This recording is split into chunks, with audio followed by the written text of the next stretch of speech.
Hey everyone, it's Carrie Lynn here, and welcome back to Res Life, where I share experiences about living life on a Indian reservation, growing up Native American, also camping, hiking, and searching for Bigfoot. Things that impact my life, and also, just how I enjoy life here out in Montana.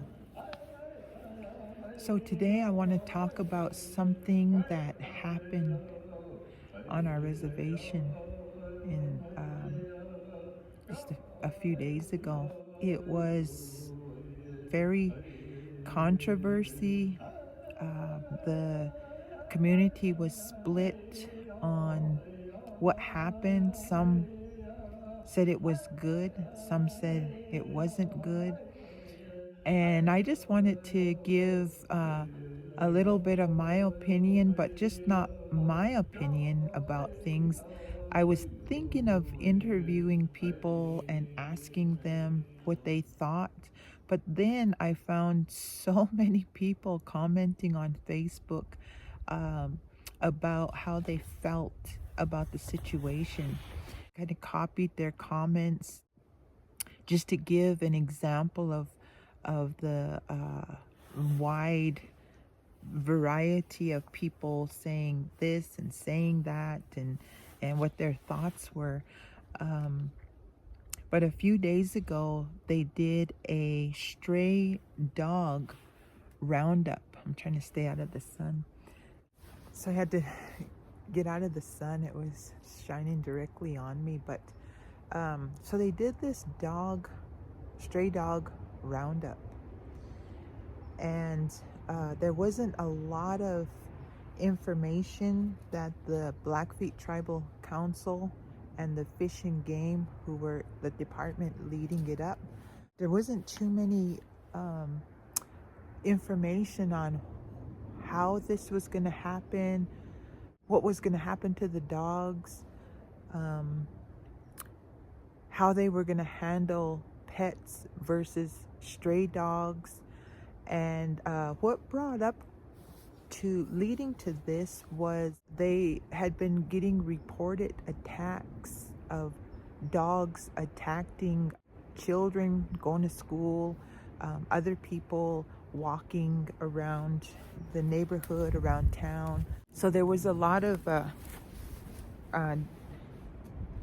attacks that they said was going on. And this isn't just like it just started up. Throughout the years, people have been attacked by mean dogs on the reservation.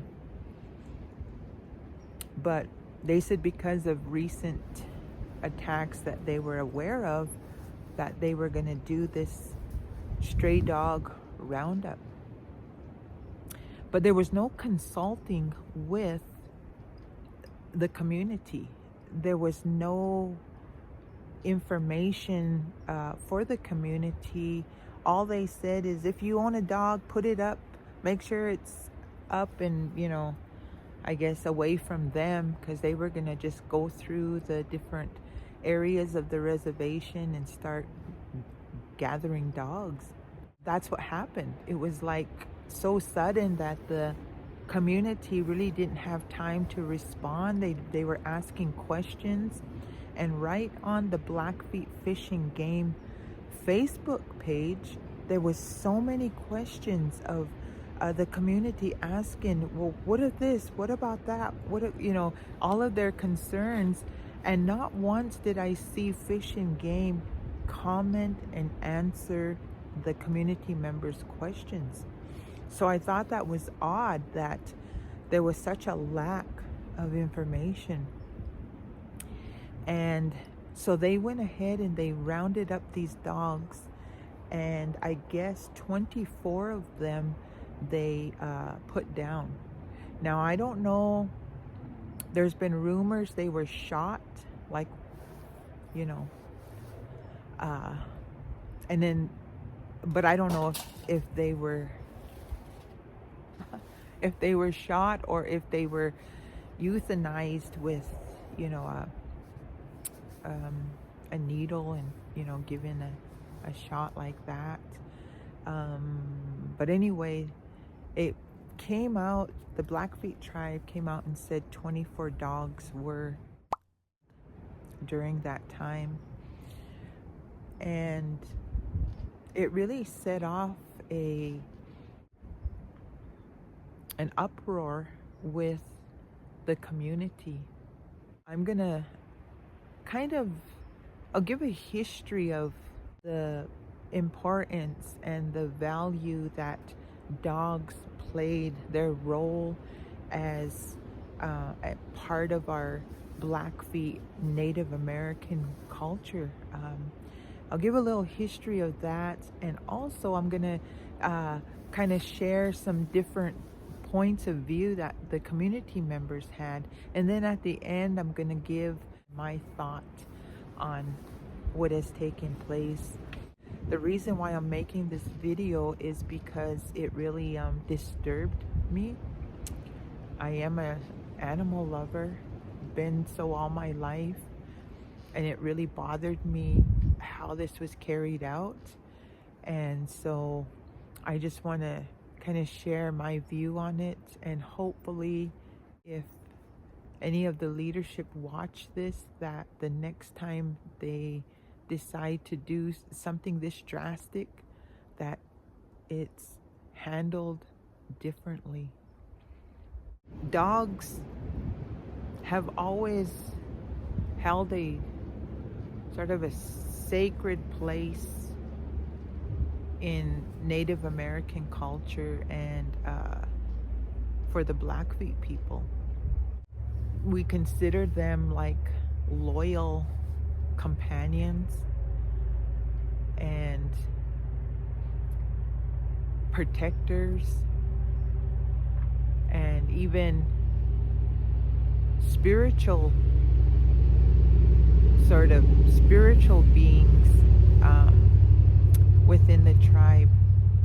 I read a story where they talked about a dog that had one blue eye and one brown eye. And they said if a dog had one blue eye and one brown eye, that dog could see both heaven and earth. And so I thought that was kind of fascinating, because it depicts like the dog can see the spiritual realm as well as in the natural realm. And that's kind of how Blackfeets view dogs. They believe that dogs can see into the supernatural realm. And growing up, my grandma and grandpas and the elders in my family, they always said that dogs can see in the spirit realm. And my mom, she had a incident happen with her dog. She had this little lap dog and so my mom would just take her everywhere with her. And one day my mom was sick, and she said, I was feeling so sick. She said, and I was sitting on my bed and kind of not knowing what to do. She said, so I prayed, and she said, I asked God to heal me and help me to feel better. She said it wasn't long after that Shasha began to look up, and she began to paw, and she'd look up and paw at something like she could see something. And my mom said, she's acting like she sees something that I don't see. And she said, but she was so peaceful about it, and she wasn't like barking at it or getting upset or anything. She said just like she was fascinated by something and she was trying to paw and touch it. And so my mom said, not long after that, my mom said, I got this scent of flowers. She said like fresh flowers. She said this beautiful scent came in my room. And later on she said, I really feel like it was an angel that came in that day when she was praying.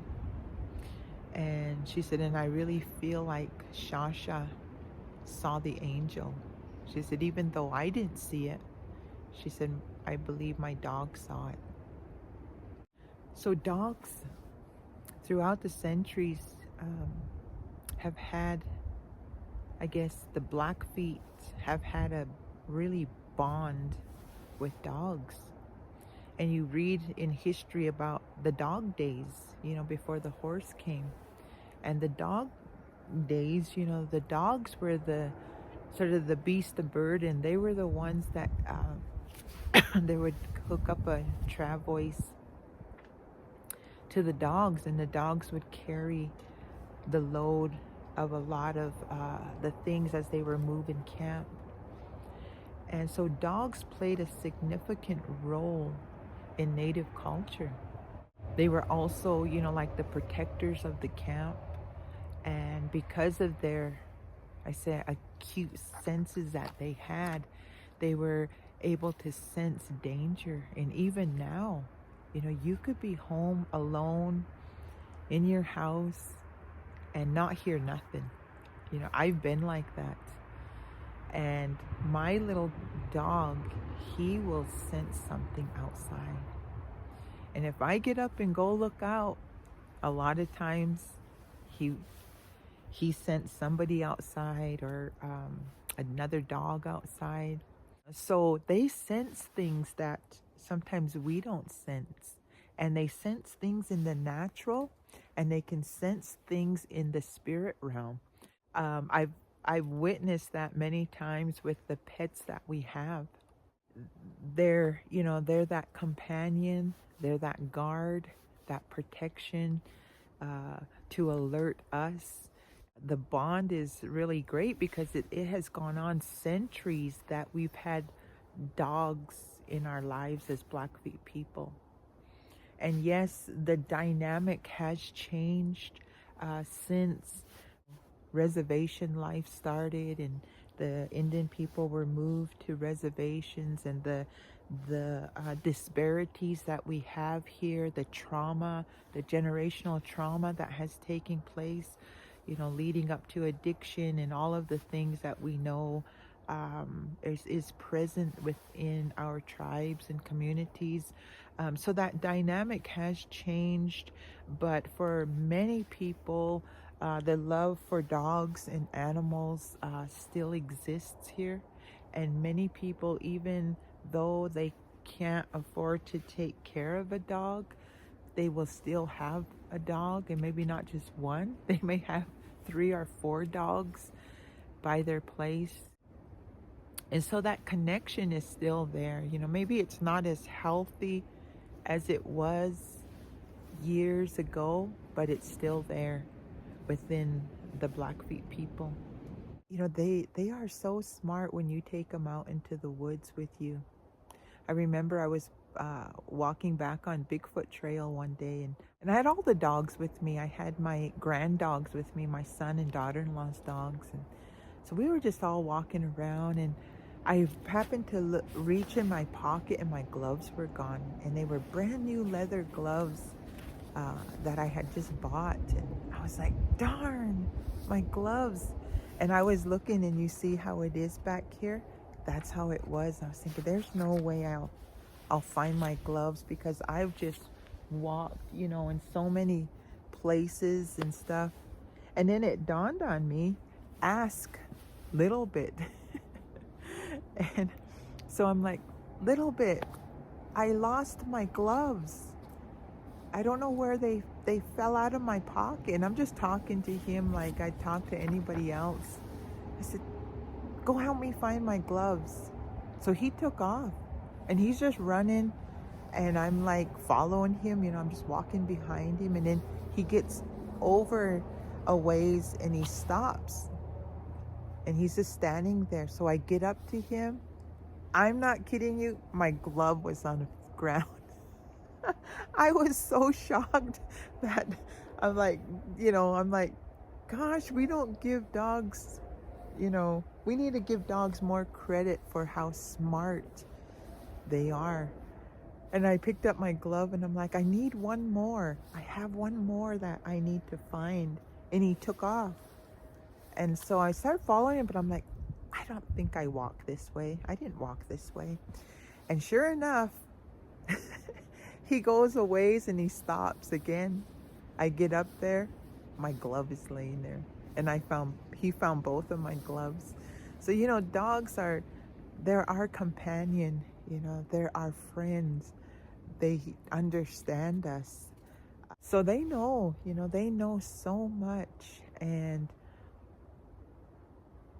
I get emotional when I think about what they must have been feeling when these men were rounding them up and these guys were roping them and rounding them up. And this fear they must have felt, and the uncertainty, not knowing what was going to happen to them. I hate to imagine their last moments on this earth, what that felt like for them, because they do have a soul. I believe that dogs have a soul, and it pains me to know what the dogs went through during this roundup. I had to get my composure. But with this stray dog roundup, it really caused a lot of emotional reaction and a emotional response, I guess, from the community when this took place, like I was saying earlier. So it did draw attention from one of our local news outlets called KRTV out of Great Falls. Do a little excerpts from that article that was published by KRTV. But it said a recent stray dog roundup on the Blackfeet Reservation is drawing emotional reaction, with some residents who say dangerous animals need to be addressed, but question how the operation was carried out. And I think that was the main thing, because most people agreed that the something had to happen with all so many stray dogs on the reservation. But most people wanted it to be in a humane way of dealing with dogs, because like I said, we have a very close connection, relationship with dogs. To give credit to the Blackfeet tribe, they did hire a dog catcher. They do have a kennel. It's not very big. It can house a few dogs. They have worked with other outside agencies throughout the years, and they do have an ordinance on stray dogs and how the dog pound operates. And so through the dog pound, other agencies have come in. They have done spade and neuter clinics, and we have utilized these clinics a lot. And so most of the animals that we get, that I have gotten throughout the years, have been strays. Very seldom do we purchase a dog, but for the most part, my dogs have always been strays that I just took in. My cats have been strays that I took in. And so when the spade and neuter clinic comes around every year, I make sure that I get my dogs, cats, or whatever brought over there. And my daughter-in-law, she went to school. She could be a vet if she wanted to. She knows a lot, and she rounded up a lot of the dogs on her street, brought them over, got them spayed. We even got some of the puppies that we took over there. They went to foster and got adopted from this organization that came in to do spade and neuter clinics on the reservation. And so there's always been that, I guess, that sense to protect the dog and try to give the dog a better life. There are people on a reservation that don't know how to take care of dogs. They want dogs, but they don't know how to take care of them. Household that is struggling financially for themselves, and then they have dogs. It's hard for them to really take care of their dogs. And on that note, the Blackfeet tribe does try to help, but there's just not enough organization and planning behind their choices. I guess they mean well, but they don't know how to organize. I often talk about this in church. And one thing I mentioned yesterday, which was Sunday at church, I talked about different nationalities, different people. We got different races in the world. And being a spiritual person, I feel like Creator God has given every nationality, every tribe, every people different gifts and different talents, and within that people that they excel at. They excel in these areas. And I was telling the people, I said, one of the giftings that white people have, I'm just going to say white people because, there's a vast array of different white people, I guess. One of the things that they've been gifted with, and I see it a lot, this is my opinion, it's nobody else's opinion, my opinion. They've been gifted with the gift of organization. And you see this gift excel. Social, business, government, all of these areas, you see this gift that they have excel. They get it down to the detail of what they're going to do and how it's going to run and everything, how it's going to operate. And it comes out successful. At the end, they begin to look at what they could have done better, what worked, all of that, and they improve on that. So maybe the next year, they're improving on what they did that year. And so it just kind of gets better and better as they begin to progress with their planning and organizing events. Now I have to say, because I'm Blackfeet, and I have to say, living on the reservation almost all my life, we do not have that skill. We do not have that gift, that ability to organize, to plan, to get things done. Things are put off, procrastination. And then sometimes when it does happen, it's a crisis. And once the crisis happens, everything's done all at once and they're trying to get it done. And they miss many key elements that should have been in place before they decided they were going to do something. I've seen this my whole life living on a reservation. And a lot of things work out, but a lot of things don't work out because of that.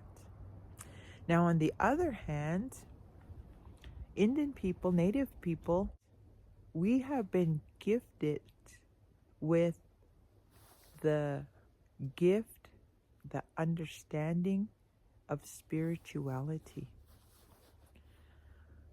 we are able to live our lives interconnected with the natural life and the spiritual life. So I guess what I'm saying is we are able to view our life from the natural and the spiritual kind of like at the same time. I don't know, it's hard to explain, but for instance, many people say, I don't believe it until I see it. But Native people, we don't say that. We just switch over to the supernatural and we're just like, well, if we can't understand this in the natural sense, there's no logical explanation for this, then it's spiritual. And we take it at that. And we know that whatever's going on has a spiritual side to it. And we don't question, we just know that something spiritual is happening and we connect with that.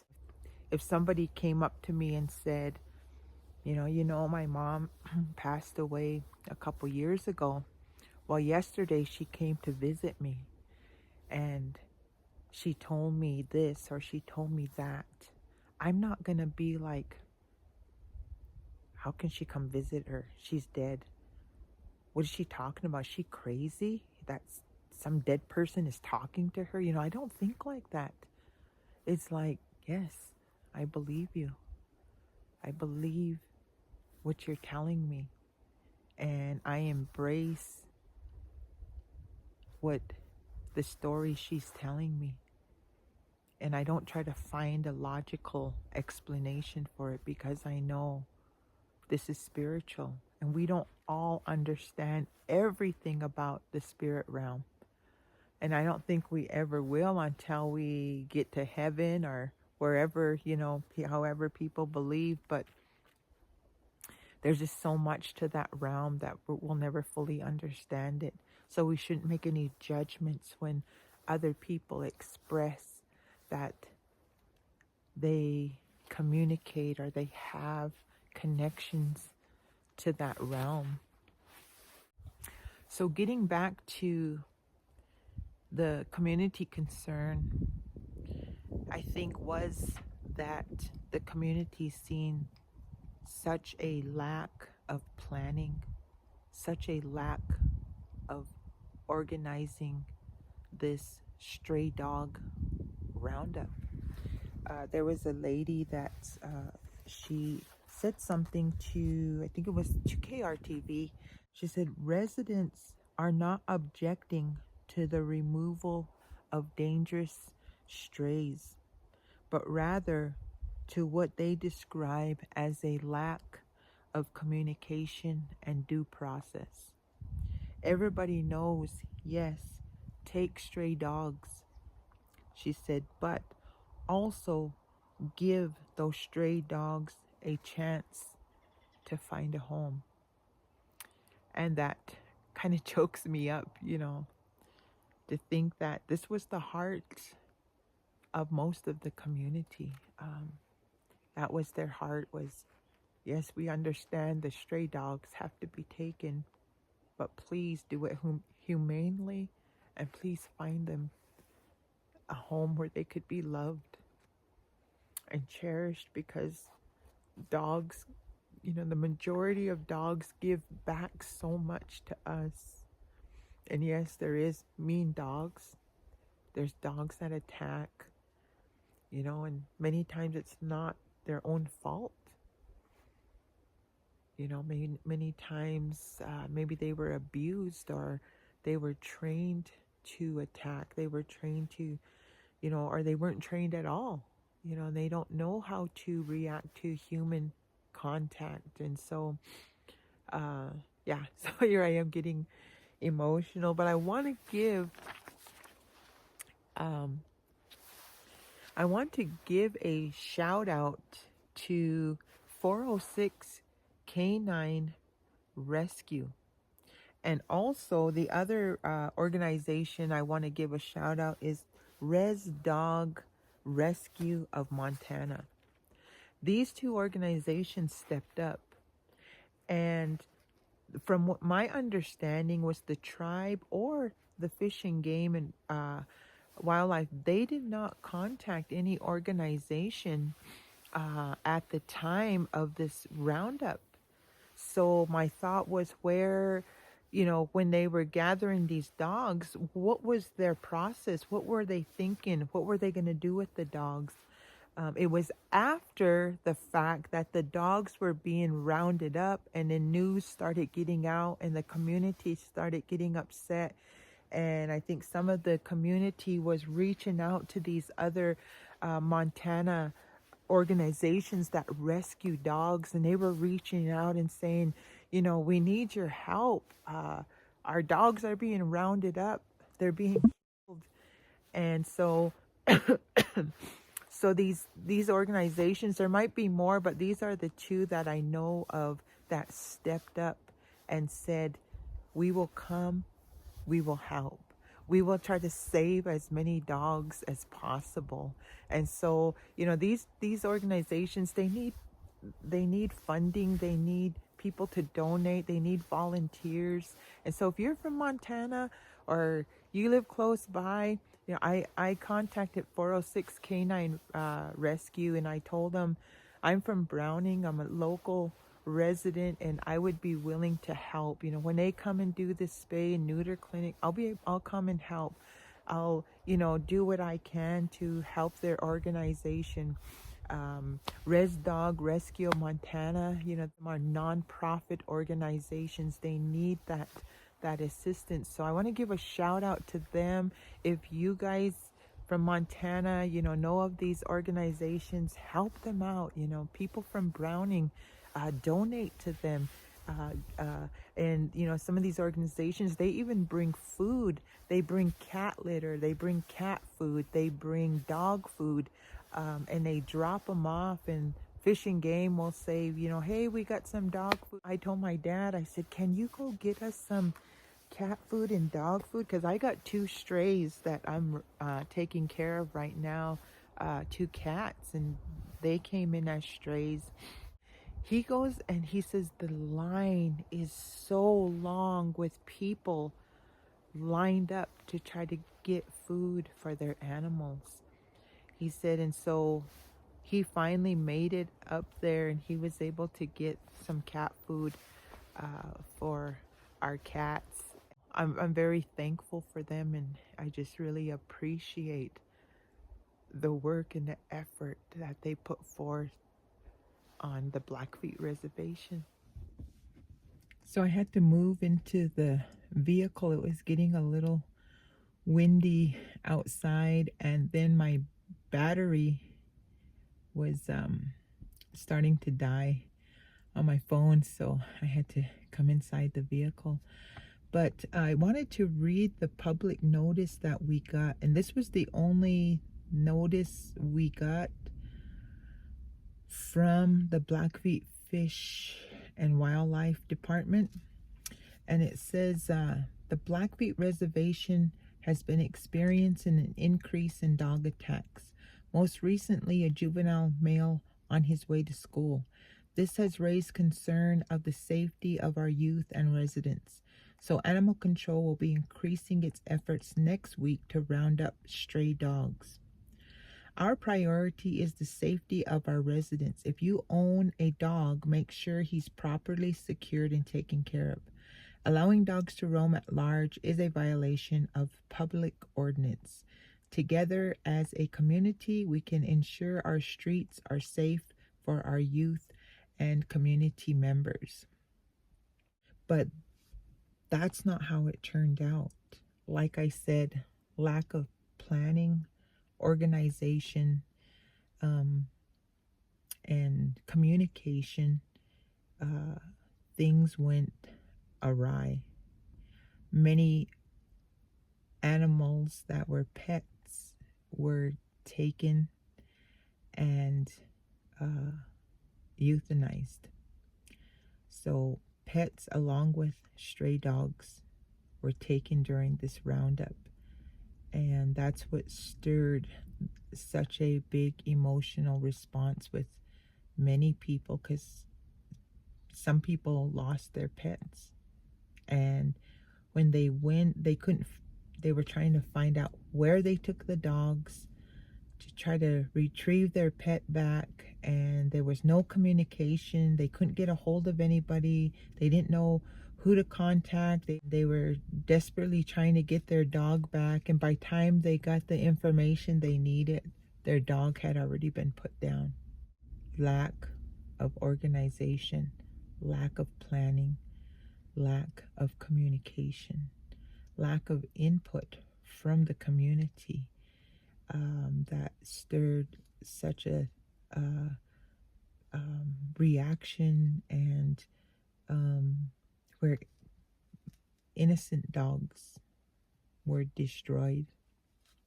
And there was a lot of controversy going on. So I'm going to cover a few of the comments of how they felt about the whole situation. And this was a gentleman. He said that dog situation was very bad where his house was.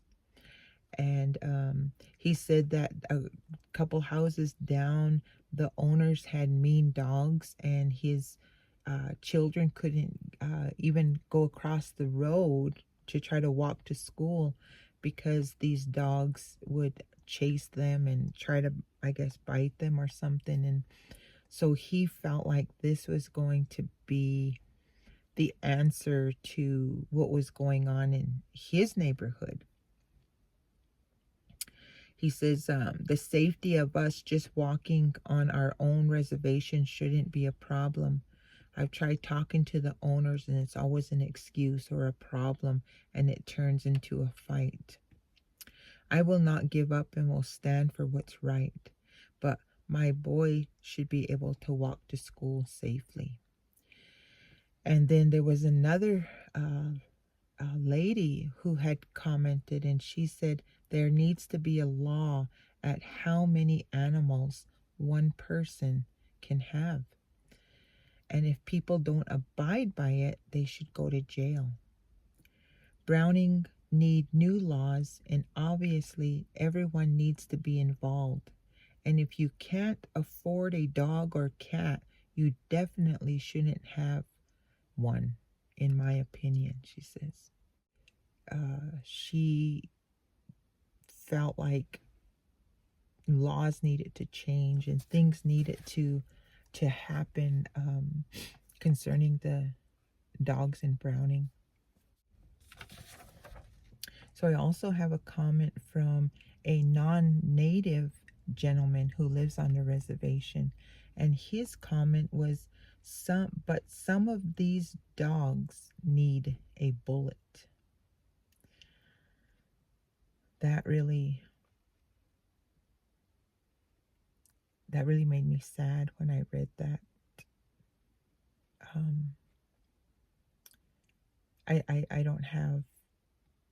I really don't have anything to say concerning that. It's just so cruel sounding to me that I don't even know what to say about that.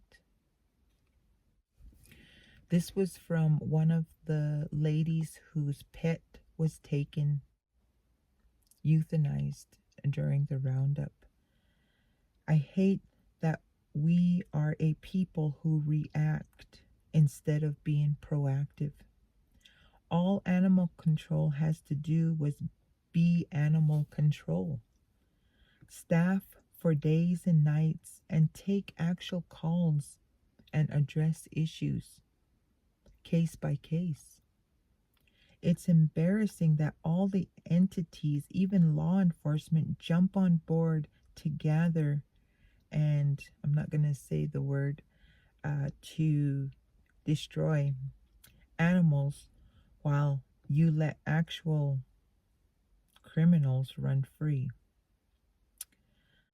There are bigger problems here. Not all of the dogs were bad or a problem. And this was one of the ladies that tried to find her dog. And by time she got any information, her dog was put down. This is another lady's comment. The most disturbing thing I've heard from many people is this: the people who did it enjoyed it. They teased and tormented the dogs, drug them around by ropes around their necks. They were put in a mass grave. They took healthy dogs and pets. There was no communication, and it was done in an ambiguous way. I never speak out on tribal issues. I was raised to believe in the native way, and what I've heard goes against everything we are as a people. There was another comment about a lady who, she said she actually was wanting her dog back, found out that it was put down, asked for the body so she could bury her dog, but they wouldn't give her the body. So it is sad. It's sad what happened. And I don't know how to wrap my emotions around this at this point. Another comment from a lady that lives on the reservation, and she said, our ancestors referred to dogs as the spirit that walks beside me. And our Indian word for dog is Imitaa. So she says there are many solutions besides traumatizing our community and the dogs that are innocent of being mean. The system is broken for our people. And what can we expect for the spirit that walks beside me? Somebody shared a story that just touched my heart. And it was a story they had heard from an elder. And it said it was the time when animals and humans could talk to each other. The time when the animals were teaching the humans how to survive. The time when animals were the first caretakers of Mother Earth before humans were created. The animals taught the humans how to hunt, showed them the plants, and the humans picked up on these skills so fast. They picked up on these skills so fast so that the animals began to talk amongst themselves and how smart the humans were and how smart they were becoming. And they began to get scared of the humans. They felt like the humans may take over. They felt like the humans may do away with them. And so they decided to sort of do away with the humans. The only ones who objected was the horse and the dog, who spoke up for the humans, defending the humans as the humans were good to them and did not want to destroy them. When Creator found out the animals plotted on the humans, he punished them by not allowing them to communicate with the humans. The only ones who were able to communicate with the humans was the horses and the dogs. And so today they still communicate with the humans because the love and the compassion they had for one another. So I thought that was an interesting story.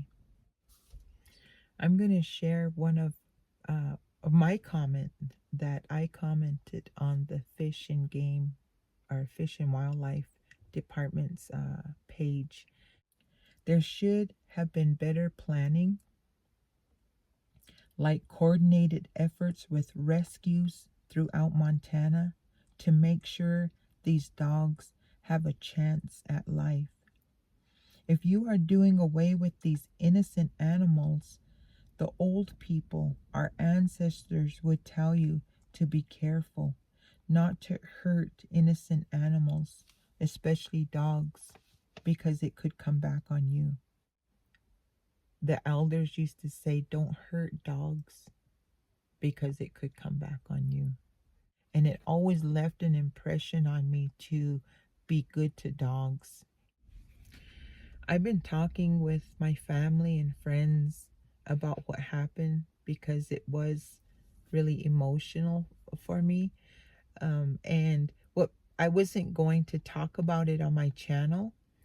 And but what made me decide to go ahead and share it here was something my sister wrote on Facebook. And so I'm going to read what she wrote. When I read it, I couldn't have said it any better. The other night I woke up hearing a group of dogs at about 2 or 3 a.m. sounding really odd. They were howling, but it was almost like singing in unison. It was a ways off. I jumped out of bed and stood by my window so I could closely tune in and listen to this incredible sound. It was sad and a bit creepy, to be honest. But at the same time, I wouldn't say beautiful, but the singing and howling sound was interesting and literally stopped me in my tracks. It was like something I never heard. Not sure how long they were making these vocals, but it eventually faded and then quietness again. I can't explain the way they were behaving vocally, but the feeling didn't shake off me the next morning, nor days. I'm curious, did anyone else hear this in Browning? Then I see recently on Facebook posts where many dogs were caught and some were put down. I understand getting rid of vicious dogs who have attacked kids and elders, but it's heartbreaking when I heard of the family pets that were targeted for being out of fenced yards and maybe being defensive on their properties. They were done away with. Well, now I learned the departments that were in charge of this cleanup effort has ceased to find a better way to take care of the feral, violent dogs. Let's all be in prayer for our community. And I really do believe these dogs were mourning the loss.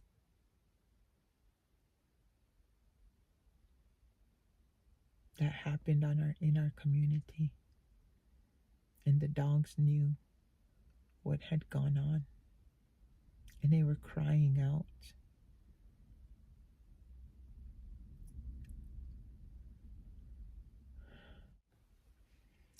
In conclusion, after the outrage, the grief,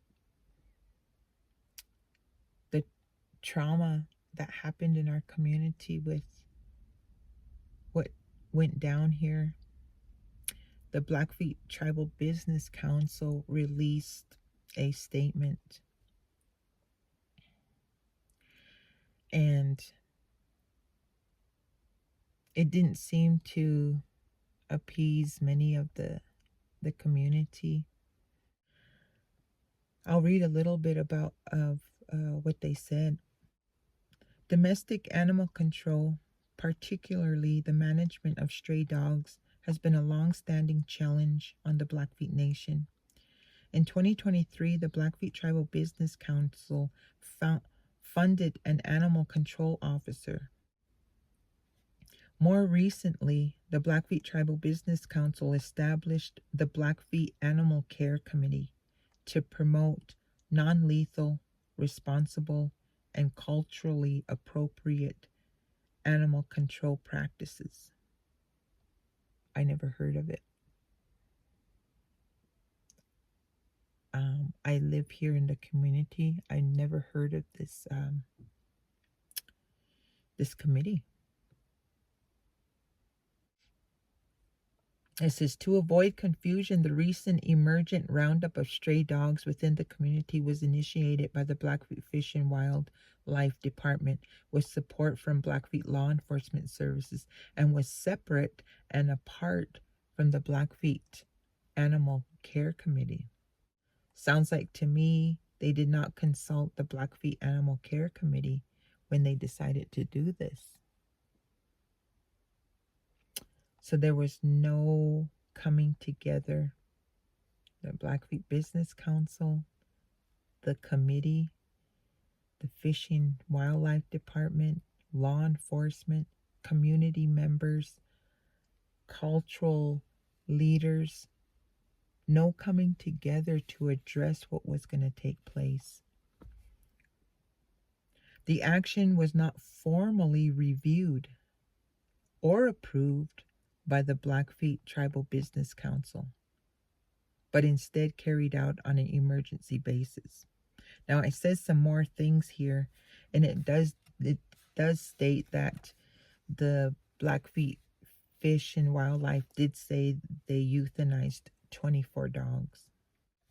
As of today, they have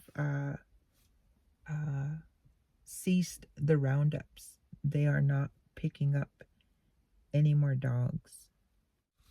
It says that there will be a full evaluation of these measures.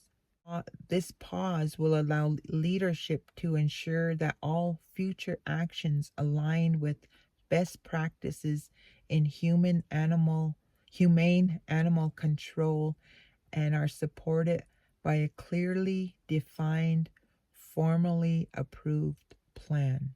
I guess there's some hope. I don't hold out, my personal opinion again, I don't hold out a lot of hope because, like I said earlier, we're bad at planning. We're bad at organizing. I think we need outside support, and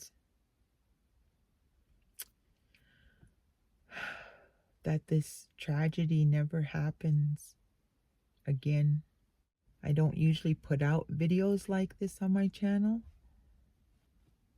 but I felt it was important because this is res life. I guess this is the side that we don't want to see and look at, but sometimes it's important for the future that something like this doesn't happen again. I want to close with Robert Hall's statement. The view of the dog has always been that they're our companions. They've been with us for thousands of years. If we do this quick little sweep and just kind of indiscriminately take dogs that are loved and owned along with dogs that are neglected and aggressive, we're not solving anything. What we need is a comprehensive community discussion and narrative. It takes a community to bring positive change. And yes, we struggle a lot here on the res, but we are a close-knit community. And I think this is why it affected us the way it did. I cried for those that lost dogs and pets, companions. And the bottom line is we do care about one another. And when things like this happen, you see it manifest and you see the coming together of a people. The Blackfeet people should not even exist today. With all that was done to destroy us. But we're still here. 2026, the Blackfeet are still here.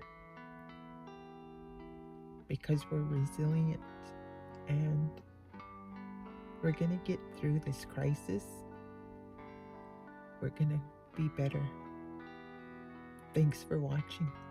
I appreciate it. God bless.